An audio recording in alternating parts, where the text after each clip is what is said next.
Le goût d'entreprendre, Doris Pradal. Et seconde partie de cette émission, merci d'être avec nous sur Radio Présence. Gros plan aujourd'hui sur l'immobilier et sur l'agence de Geneviève Lacoste, en compagnie de sa fille Elisabeth, de l'agence immobilière Est-Immo à Toulouse. Bonjour Jean-Marie Ferrenbach. Bonjour. Vous êtes un de nos spécialistes des questions éthiques sur Radio Présence. Première question à nos invités. Oui, j'étais très intéressé d'entendre, et je pense que nos auditeurs le sont, de sentir que pour vous, le relationnel était fondamental dans votre métier et que vous le ressentiez, que vous le viviez d'une certaine façon. Et alors, je crois que ce serait intéressant de bien comprendre comment vous cherchez à satisfaire vos clients, puisque vous avez en fait deux sortes de clients, peut-être même quatre, hein. Le vendeur et l'acheteur, mais ça peut être aussi le loueur ou le futur locataire. Je crois que ce serait intéressant de sentir comment s'établissent ces relations suivant les types de configuration, et qu'est-ce qui vous paraît à privilégier dans ce domaine de la relation avec des personnes, parce que finalement vous mettez des relations entre des personnes. Absolument. Nous avons un rôle d'intermédiaire entre vendeurs-acquéreurs, propriétaires-locataires, et c'est vrai que nous ne pouvons pas l'envisager sans y mettre, même nous, de l'affectif, parce qu'on a de l'affectif avec nos vendeurs, nos acquéreurs. Il y a une relation assez forte qui se fait. De l'empathie. Ah oui. On rentre obligatoirement. dans l'intime de leur recherche, parce qu'il y a quand même de l'intimité, que ce soit du côté du vendeur ou du propriétaire. Alors un propriétaire a peut-être un peu moins d'affect sur un bien qu'il loue, quoique. Mais avec un propriétaire, on rentre quand même dans leur intimité, et un acquéreur aussi dans leur intimité de vie. Donc c'est vrai qu'il y a une relation qui est quand même assez forte. Je crois que pour moi, peut-être la première qualité à avoir, c'est l'écoute. Il faut vraiment qu'on les écoute, les quatre. Pour savoir réellement ce qu'ils attendent déjà de nous, et ce qu'ils attendent, eux, de cette recherche, leur désir. Donc il faut une grande écoute. Sans ça, je pense qu'on ne peut pas les aider ou bien les accompagner. Écoute et respect aussi. Le respect est important. Je crois que c'est le mot majeur de notre métier pour moi. Respecter. Respecter nos vendeurs, respecter nos acquéreurs, une grande neutralité, parce que parfois on est dans des situations délicates, dans des successions compliquées où les gens ne s'entendent pas, dans des divorces, et qui peuvent être parfois excessivement douloureux pour les deux parties. Et c'est vrai que nous avons un rôle de respect vis-à-vis d'eux et de neutralité par rapport à eux. Et ça, je pense que c'est primordial pour moi. Et ça, le client ou le vendeur comme l'acquéreur, vous en sauront gré, parce que c'est quelque chose d'important, de rester neutre, de rester objectif. Bien sûr. Je pense qu'ils le ressentent quand ils viennent nous voir. Je pense qu'ils le ressentent, j'espère qu'ils le ressentent. On écoute vraiment leur situation propre à chaque fois, on s'y adapte. Et on essaie de répondre et de trouver des solutions pour les accompagner. Parce qu'on est là pour les accompagner. Jean-Marie, une autre question. Oui, alors vous travaillez avec une petite équipe, je crois que votre dimension d'entreprise est justement de taille très conviviale. Comment avez-vous rassemblé cette équipe? Je sais que vous êtes déjà une mère et deux filles, mais vous avez d'autres personnes qui participent au moins à certaines périodes de l'année. Comment vit ensemble cette équipe, à la fois familiale et pas tout à fait familiale? Qu'est-ce qui fait qu'on est heureux de travailler chez vous et qu'on se sent bien et qu'on y reste et qu'on se met au service du client dans de bonnes conditions? Il y a une convivialité. Mais il y a surtout, au départ, je pense, pour chaque individualité, une grande indépendance. Mais ce métier-là, seul, tu en conviendras avec moi. Non, moi, je ne peux pas travailler seul. Voilà, je ne pense pas que c'est un métier qu'on puisse faire réellement tout seul. Moi, j'aime travailler en groupe. Donc, on travaille de façon indépendante, mais on se réunit pour échanger, pour parler des clients, pour avoir un point de vue un peu différent, parce que parfois, on en a besoin pour arriver à les satisfaire. Et alors, il se trouve que nous sommes très souvent des femmes, mais il y a beaucoup d'hommes dans ce métier aussi. Et on essaie de mettre cette convivialité-là avec toujours quand même un grand professionnalisme. C'est vrai qu'on est heureuse, on va dire heureuse, puisqu'il n'y a pas d'hommes en ce moment dans notre équipe, de se retrouver et d'échanger. Je pense que seul toute la journée, on ne pourrait pas. Si on trouve aussi cet équilibre à échanger dans l'agence. Oui, parce qu'on a l'équilibre d'être entre nous. Ça nous amène un équilibre également. Ça un plaisir de se retrouver, le plaisir du thé de 4 heures avec une petite brioche, c'est vachement important. Ça, c'est capital. Mais c'est énorme, moi je trouve. Ce sont ces petits moments-là qui créent aussi des petits moments de bonheur à travailler. Tout à fait. Je crois que c'est... Tout simplement. Le plus simplement du monde. Tout bêtement. Comment vous voyez le métier, justement, dans les années qui viennent ? L'évolution. Est-ce qu'on va passer davantage par le net? Ça, on pourra en parler également. Les ventes aujourd'hui se font par le net, mais pas que par le net. Mais est-ce qu'on va encore avoir besoin d'agents immobiliers, pour faire simple? Je pense que oui, j'ose espérer. Et je pense qu'Internet nous a amené énormément en ce qui concerne notre qualité de travail, professionnalisme aussi, parce que ça nous oblige à travailler d'une façon très différente. Je ne sais pas comment toi tu vois l'avenir, puisque c'est plutôt de ton côté. C'est vrai que ça s'est beaucoup dématérialisé. Aujourd'hui, l'image est quand même très importante. Donc, premier départ, je pense que les clients... Le contact client, ils regardent l'image, ils regardent le quartier, ils regardent l'image, ils lisent le texte, qui doit être concis, bref. Alors, on travaille beaucoup sur les textes. Concis, bref, il faut aller à l'essentiel, c'est très rapide. La prise de contact est très rapide, mais après...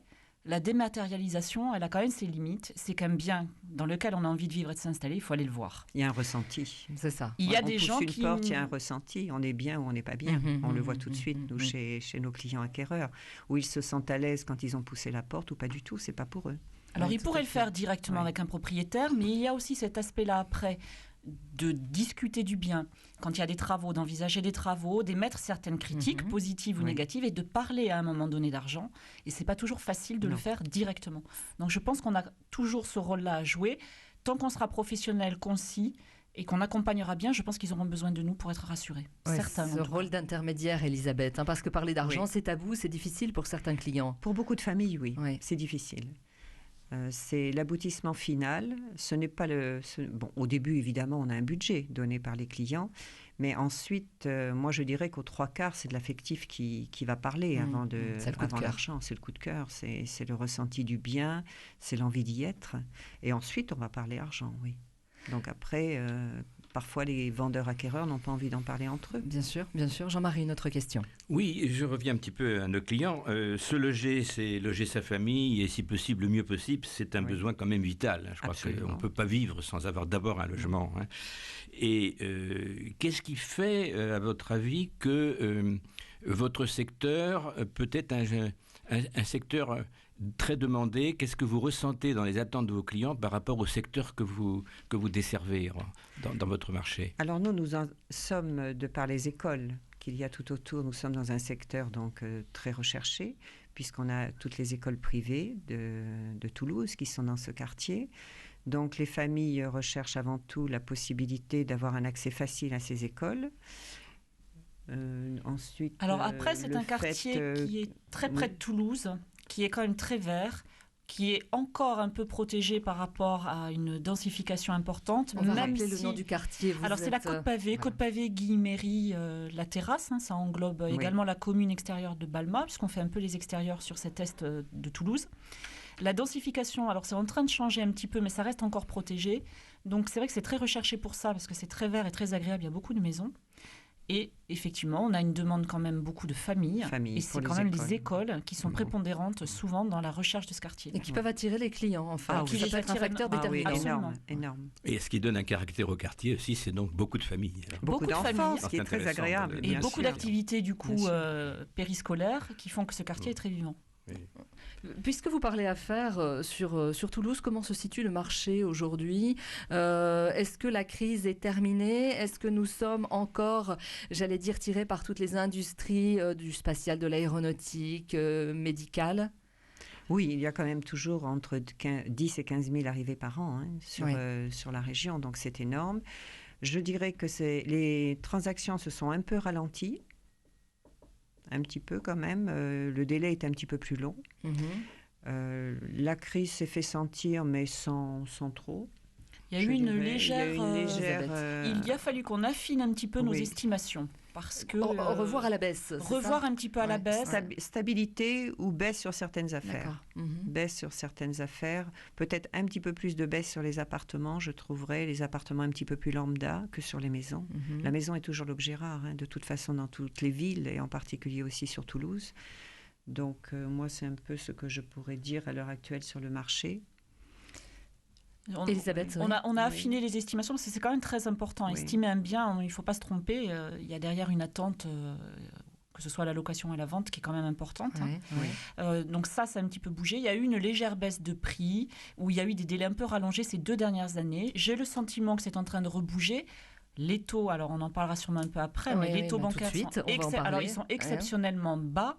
Donc je dirais c'est vraiment le moment de se lancer. Autour de combien là en ce moment ? On est à moins de 2. Moins de 2%. Être à moins de 2%. Moins de 2%, ouais. Donc pour des gens qui seraient déjà engagés sur un crédit, je les invite, tous nos auditeurs, à les renégocier. Oui, c'est encore le bon moment. Pour ceux qui souhaiteraient acheter, quand ils sont en location, les loyers sont quand même assez élevés sur Toulouse. Depuis une dizaine d'années, ça a beaucoup évolué, ça aussi. Je pense que c'est peut-être le bon moment de faire une étude pour voir si c'est pas le moment d'acheter. C'est le moment d'acheter, mais paradoxalement, les clients semblent un peu frileux. Un petit peu encore en ce début d'année. Ils ont un peu peur, oui. Alors, je ne pense pas que ce soit le chômage. J'ai vu que la crainte du chômage a baissé. Mais je pense que c'est peut-être aussi la peur d'un engagement. Ouais. C'est peut-être un peu ça qui leur fait douter d'un achat immobilier. Ce qui est dommage, parce que pour les primo-accédants, c'est vraiment le moment. Pour tous ces jeunes couples qui sont en stabilité professionnelle, ce serait vraiment le moment d'acheter. Le message est passé, c'est le moment d'acheter. Ah oui. Jean-Marie, est-ce que c'est le moment d'acheter pour vous ? Dernière question. Alors, dernière question, oui. Si je revenais un petit peu sur ce que vous voyez comme l'essentiel de votre rôle et de vos valeurs, est-ce que vous voulez peut-être nous résumer en quelques mots ce qui paraît pour vous l'essentiel de votre profession par rapport à vos clients ? Vous avez évoqué tout à l'heure écoute, respect, neutralité. Est-ce qu'il y a des choses que vous voulez ajouter ? Le bonheur de réussir à trouver aux acquéreurs ce qu'ils recherchent. Ça, c'est un bonheur permanent. Quand on arrive à trouver le bien recherché depuis 8 jours, 15 jours, 3 semaines, 1 mois, 15 ans comme un client, ça, c'est pour nous une victoire fabuleuse.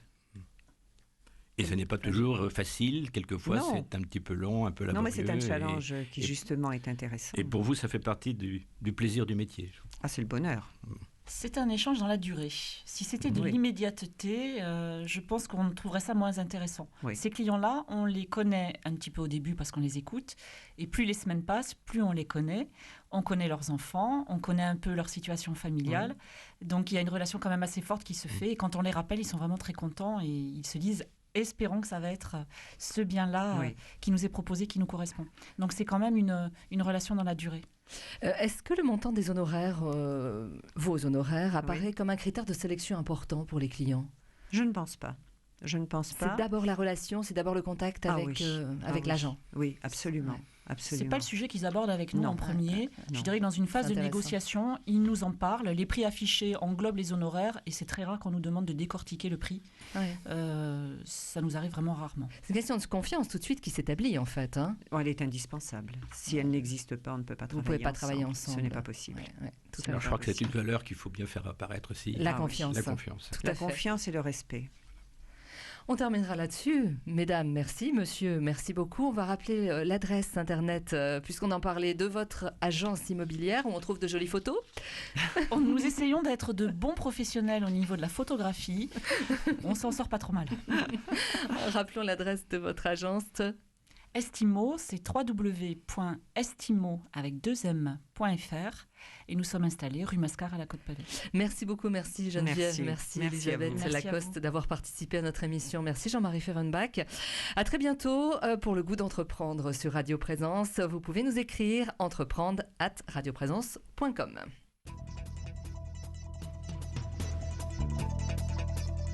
Retrouvez cette émission sur décideurenrégion.fr/midi-pyrénées.